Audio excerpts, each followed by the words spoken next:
Survey company అంటే మామూలుగా ఒక చిన్న సర్వే కంపెనీ కూడా ఒక తక్కువ శాంపుల్స్లో ఓవరాల్గా చేసినా కానీ ఎలా ఉంది ఓట్ బ్యాంకింగ్ అంటే మనం 15% పైనే ఉంది డిఫరెన్స్ అనుకుంటున్నాం.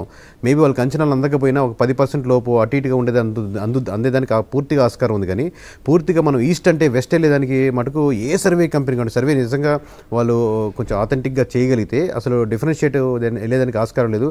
పోనీ సర్వే కూడా చేయనక్కర్లేదు సార్. మీరు శ్రీకాకుళం నుంచి హిందూపురం నుంచి ఇచ్చోపురం వరకు మీరు ఒక ట్రావెల్ చేసి ఒక నెల రోజులు నలుగురు ఫ్రెండ్స్తో ట్రావెల్ చేసిన సీట్లు ఓట్ల పర్సంటేజ్ జనరల్గా చెప్పలేకపోవచ్చు. కానీ మీరు సహజంగా కూటమి వైపు ఎక్కువ మొగ్గు చూపుతున్నారు, ఒక 100 సీట్లు రావచ్చు అనేది జనరల్గా మీరు ఒక నెల రోజులు మామూలుగా తిరిగినా కానీ చెప్పగలుగుతారు. అటువంటిది వన్ సైడ్గా ఇటు జరుగుతున్నప్పుడు ఇంత ఓట్ బ్యాంకింగ్ డిఫరెన్స్ ఉండి ఇంత 14 సీట్స్కి మేము కాన్ఫిడెంట్గా చెప్పగలుగుతున్నామంటే వేరే సర్వే కంపెనీ అటు ఇటు లేదానికి ఆస్కారం లేదు సార్. ఒకరు 10 ఇప్పుడు ఇటువైపు కూటమి వైపు మళ్ళీ వాళ్ళు ఎడ్జ్లు కొంచెం జాగ్రత్తగా టైట్గా ఎందుకు వచ్చిన బాధలు అని చెప్పి ఎడ్జ్ల వరకు పక్కన పెట్టి ఒక సేఫ్ జోన్ వరకు తీసుకోవడం అంతవరకు సబబు. కానీ పూర్తిగా మనం చెప్తున్నట్టు కూటమి ఇంత తంబింగ్ మెజారిటీతో గెలుస్తుందని కాన్ఫిడెంట్గా చెప్తున్నప్పుడు లేదు ఇటు గెలుస్తుందని చెప్పేదానికి అసలు నిజంగా సర్వే చేసిన వాళ్ళ మటుకు అసలు అటు మిస్ అయ్యేదానికి ఆస్కారమే లేదు సార్.